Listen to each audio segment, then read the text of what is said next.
Hola, bienvenido a esta nueva tutoría. Recíbela y llévala también en tu dispositivo móvil o tableta. Recuerda, esto es tutorías.co. Comillas, negar el derecho a la educación a un buen estudiante es negar los sueños, es privatizar el anhelo de aprender, es patentar la libertad. Comillas. Como se observa en la figura, el ejercicio planteado consiste en crear un programa que permita a dos mujeres pintarse las uñas. Se plantea la solución en un programa de 38 líneas. En la línea 4 se importa la librería foundation.h. También se pueden importar librerías de C++ y de C. Veamos la función ejecutar, líneas 17 a 29. En esta función se crea en la línea 21 dos arrays o dos vectores llamados colores y forma. Observe que en la línea 22 colores se inicializa con colores aleatorios. En ese array es una clase que invoca entonces al método ArrayWithObjects para inicializar un array.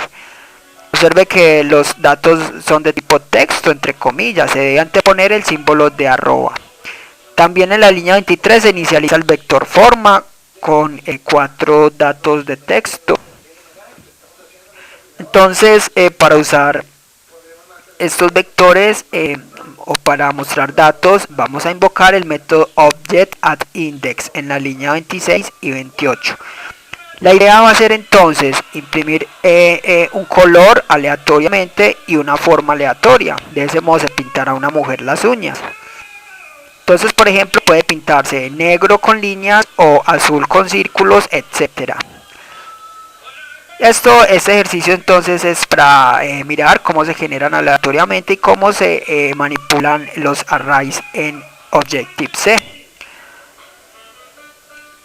Bien, entonces este programa está orientado a objetos. Recuerde que la programación orientada a objetos es un paradigma de programación que permite solucionar problemas usando clases. Para programar orientado a objetos en Objective-C se usan dos bloques de código principal que son la interfaz y la implementación. En la interfaz se define la estructura de un objeto, o sea, se declaran los atributos y comportamientos. Y en la implementación se programa la lógica de cada función programada en la interfaz. Entonces la interfaz tiene la estructura y la implementación, la lógica de la clase arte en las uñas. Veamos la interfaz, línea 6 a 8, estaba entre las directivas @interface @end. Aquí damos nombre a la clase como arte en las uñas, dos puntos. Aquí se invoca o se hace referencia a la clase NSObject. Se declaran los atributos, en este caso una variable tipo entera llamada total. Entonces con eso queda lista los atributos de esta clase. En la línea 7 se instancia un objeto de esta clase con guión, indicamos que declaramos un método de instancia, luego el tipo de retorno, void para funciones que no retornan datos, luego el nombre de la función, en este caso ejecutar. La función no recibe parámetros, los parámetros irían separados con dos puntos. Entonces aquí ya queda lista la interfaz. El compilador ya sabrá el espacio de memoria a reservar a un objeto que es instancia de la clase arte en las uñas. Veamos la implementación, líneas 10 a 30, estaba entre las directivas @implementation @end. En la implementación, entre las líneas 11 a 15 se importa, o mejor, vemos el constructor por defecto de esta clase. Este es el método init. Este método se invoca cuando se instancian objetos de la clase arte en las uñas, o sea en la línea 34.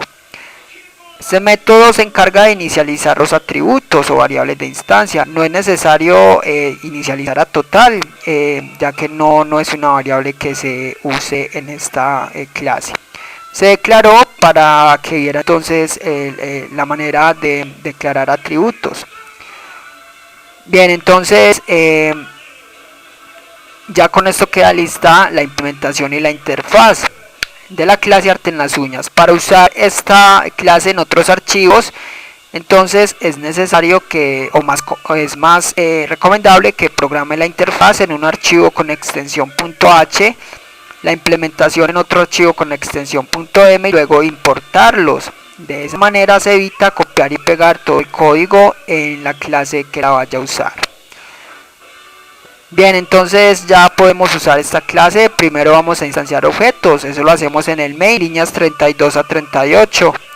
El main es el método de inicio del programa. En el main, línea 34, se crea un puntero llamado bj de la clase arte en las uñas. Con asterisco se crea este puntero.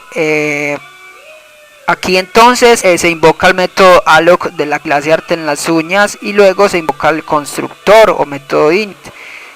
Entonces de este modo en memoria queda definida la estructura de un objeto de esta clase. Vamos entonces a invocar la función ejecutar, línea 35 entre corchetes, se nombra puntero y se invoca la función ejecutar. Con eso el compilador va de la línea 35 a la línea 17 y continúa mostrando el resultado. Por último, relays en la línea 36 es un método que se encarga de liberar la memoria dinámica creada. Esta fue la tutorial ejercicio, crear un programa que permita a una mujer pintarse las uñas. Repasa la teoría, resuelve nuestro test y practica un algoritmo en el tablero. Si esto te gustó o no, te invitamos a discutirlo y valorar la experiencia de esta tutoría. Recuerda, esto es tutorías.co, trinamos como @tutorías, posteamos en Facebook y Google